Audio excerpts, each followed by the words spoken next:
It's time for Around the Ozarks News, brought to you by the Springfield Greene County Park Board, Blue Current, and Thompson Sales. Here are your hosts, Ethan and Sarah Foreheads.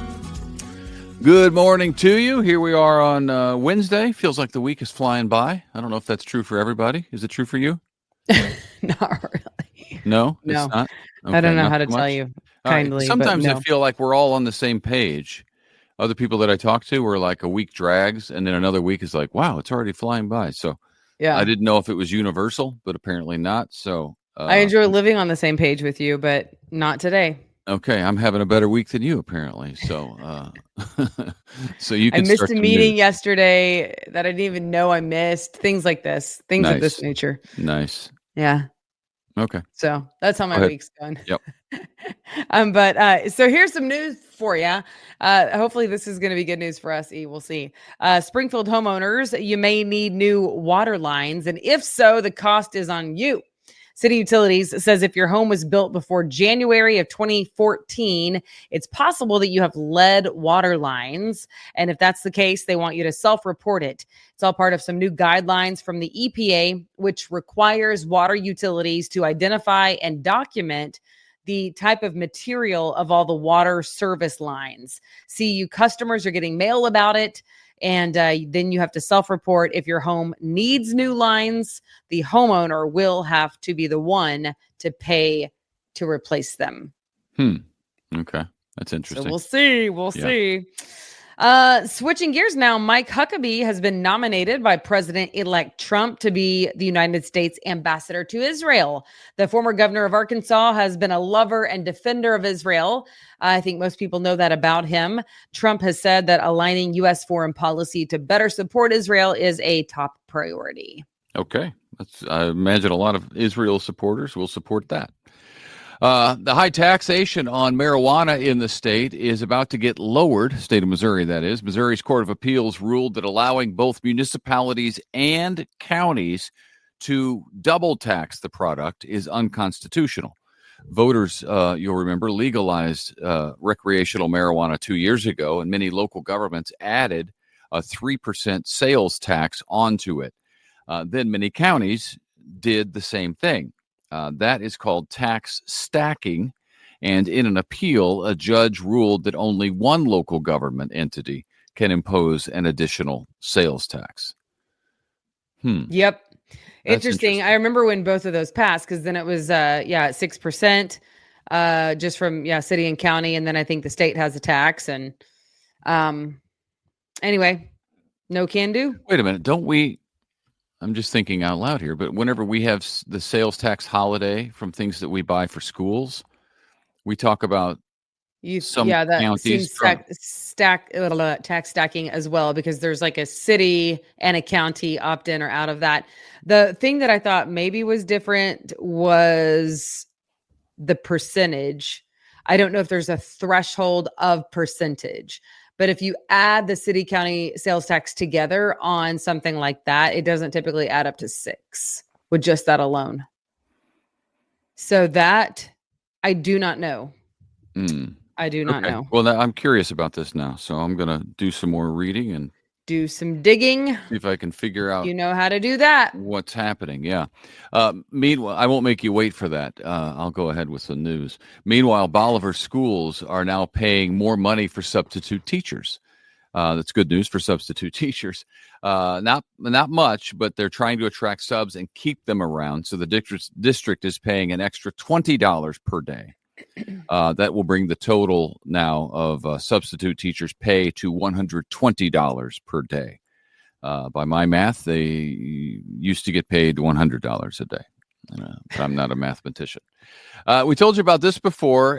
Looks like it is going forward now. Maverick gas station chain is rebranding the Come and Go stores that we know and love. The rebrand has already happened in some states. I think Colorado, maybe. It's going to happen in 400 stores across 13 states, which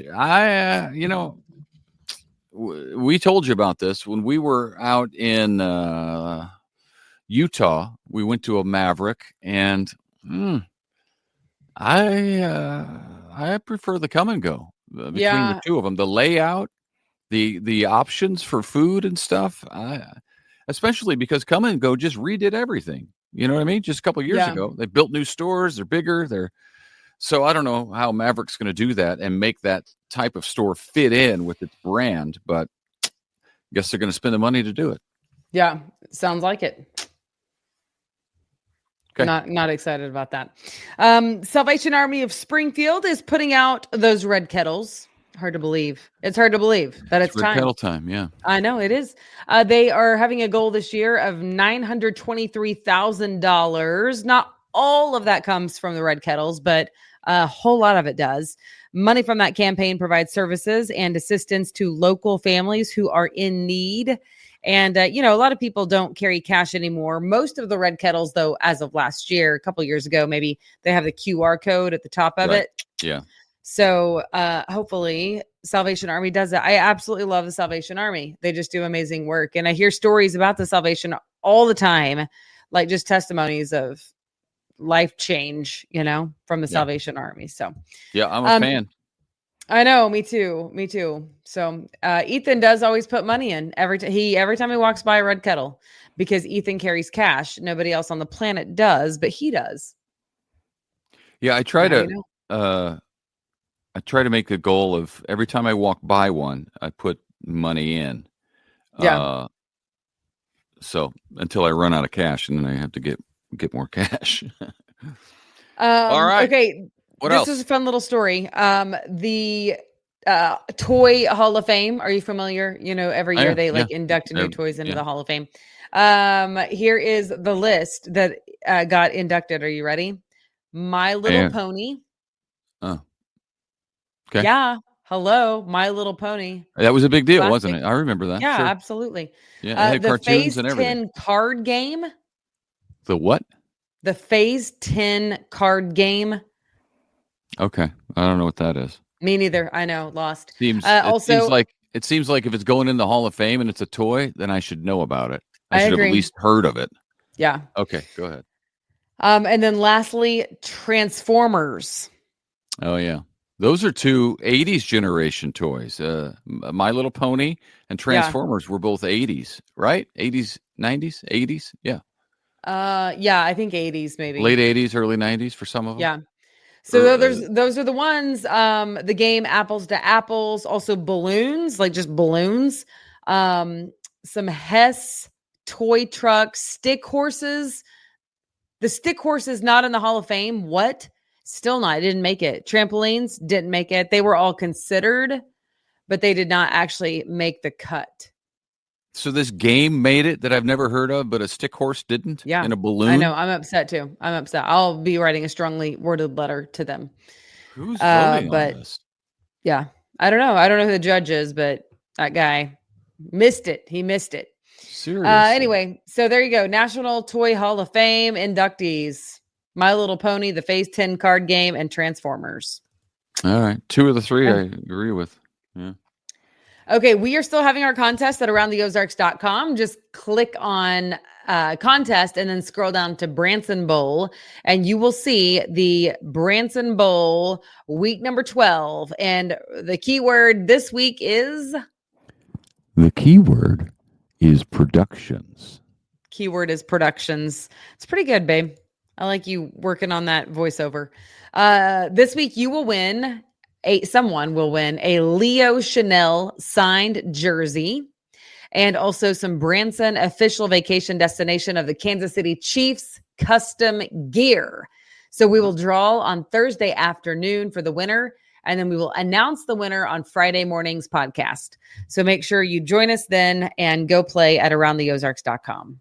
All right. There's a lot of good stuff at aroundtheozarks.com. Check it out. Get the app for your phone. Keep up to date on all the events happening this weekend and throughout the week, for that matter. Aroundtheozarks.com. See you tomorrow. Thanks for joining us. Bye.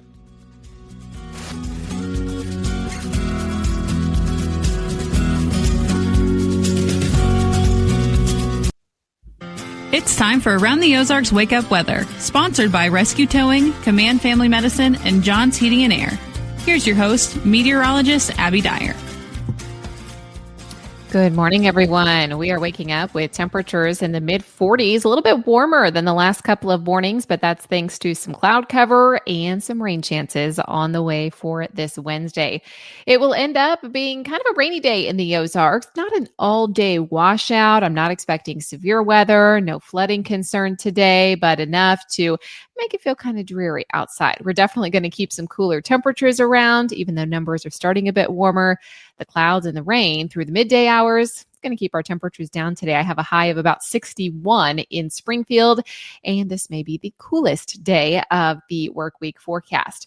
I am expecting that we see temperatures that are seasonably warm, though still. That's going to last through the rest of the week and into the weekend. No numbers that are incredibly cold. We still don't have much in the way of freezing temperatures in our extended forecast. Today, though, it's unsettled. We have the southeast wind out ahead of a cold front. That doesn't push through until late this evening, probably by 8 p.m. And by that point, the rain showers will be long gone. Midwest, seeing the rainfall across the country, though, today. And I am expecting that we see some showers, maybe a few rumbles of thunder, but again, no severe weather, and that is the good news for us. I am expecting that our temperatures stay pretty mild for us through the rest of the week and into the weekend. This line of scattered showers and thunderstorms, if you look at the radar this morning, most of those out in our far western counties, that line will be sweeping through the midsection of the Ozarks today. It'll rain for a couple of hours. It's not going to rain all day long, but we may hold on to the lingering clouds and the windy conditions. It's just not going to be feeling too nice outside. Winds gusting, by the way, over 20 miles an hour. So even though temperatures are in the 40s this morning, you might want to add the extra layer, the hat, the gloves, because the wind chill factor is going to be out today. And of course, with the rain combined, it's just going to feel kind of cold, dreary, windy, a good day to bundle up. I am expecting that we see drier weather develop for Thursday, Friday, and then we will likely stay dry through much of the weekend as well. The timeline of the showers here shows you that the Highway 65 corridor probably has the best chance for seeing rain anywhere between 10 a.m. and noon. We'll then see those showers trek off to the east by 4 o'clock. I think that the radar will be dry, and it will be dry for the evening commute later tonight. I am monitoring another storm system that may move in very late this weekend into Monday and Tuesday of next week.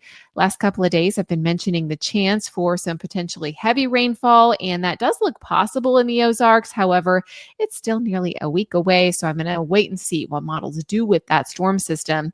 This is really just kind of an early heads up to you that we may be seeing another wet pattern, an active pattern ahead with above normal temperatures and above normal precip for our part of the country. I am expecting too that could mean some flooding concerns as we get closer to that time frame as well. So we'll keep a close eye on that for you. Today, mostly cloudy, high temperature of 61 in Springfield. It's very possible some communities in the Ozarks may stay in the 50s for highs today. The sunshine comes back out tomorrow, though, and we'll be back into the low 60s for highs. Another sunny day is ahead on Friday, and then we may see some cloud cover this weekend, but highs should generally be staying in the mid-60s, and lows never get too cold, with numbers falling back into the 30s, upper 30s, a couple of nights in the Ozarks. Around the country, what's making headlines? Well, tropical storm warnings are now in effect again for Guam, and fire weather is now top of the headlines in the U.S. again. Of course, we had wildfires for Southern California and much of the desert Southwest.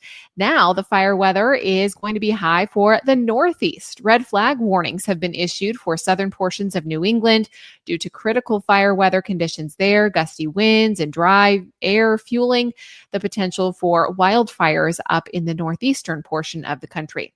Also, a cold front has definitely had an effect on the East Coast and also on the West Coast, with cooler temperatures and seasonably cool air now taking place there, while we are dealing with the above average temperatures here in the Midwest.